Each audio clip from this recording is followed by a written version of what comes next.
Hi everybody, this is Larry Christiansen bringing to you Game of the Day and round highlights from round 5 of the Vugar Gashimov Memorial, coming to you from Shamkir, Azerbaijan. And the standings of this great tournament: after 5 rounds of play, we see Fabiano Caruana in first place with 4.5 out of 5, playing phenomenal chess. Also, Anish Giri of the Netherlands, 4 out of 5. Sergei Karjakin, 3 out of 5. And we then have further down the list, many notables, including Mamedyarov, Harikrishna, Radjabov, etc. Very strong field. I think everybody is in the top 50 in the world.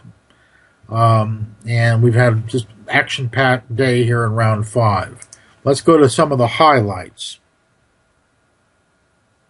Starting with the game Safarli white, Giri black. And let's get to the position after black's 21st move, which was already a pretty critical position. After white's 21st move. Excellent move here from Safarli, d4. The point is, if black plays c takes d4, black's center collapses after c5. And by the way, if e takes d4, that's also ill-considered because of knight f takes d4, c takes d4, queen takes d4, hitting the knight. And if rook a6, just white has a phenomenal build-up and powerful attack. Just a booming position there. Looks like a big edge for white. Good compensation. Giri did not elect to go with that. Instead, he went with e4, critical position. And here I think Safarli played a little too cautiously. He should have played knight h4, putting pressure against f5, keeping the tension in the center. And then if black plays, let's say, the reasonable-looking queen e7, hard to suggest anything better. Then white can play queen d2, planning moves like queen h6, queen g5, rook a d1. Just a nice healthy build-up. Bishop d7. Black has to get his rooks connected. Here comes white with queen h6. Now black cannot play queen g7, threatening because a knight takes d6.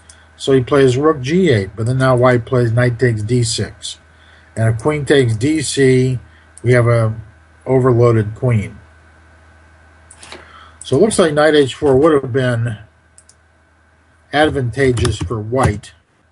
But instead, Safarli played too passively.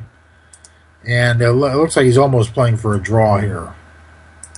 And Giri soon takes over the position, thanks to the well-positioned knight on e5 and the open g-file. All of his assets he utilizes brilliantly. Okay, they built up here, and we get to another critical movement soon. White-black has a slight edge, there's no question about it.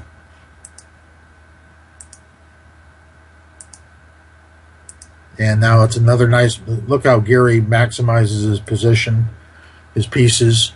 And now he wants to play bishop h5, f takes e4, bishop h5 is crushing.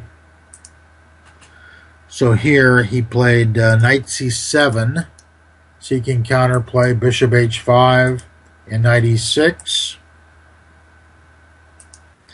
Rook d8. And a key position already, another one. Looks like here white should have played knight f4. The game isn't too brilliant, but he's still in the game. E takes f3. Then white should move the rook b1 or a1.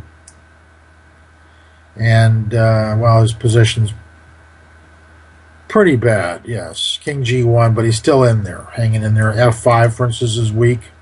Does have some play, but instead the game was soon out of reach.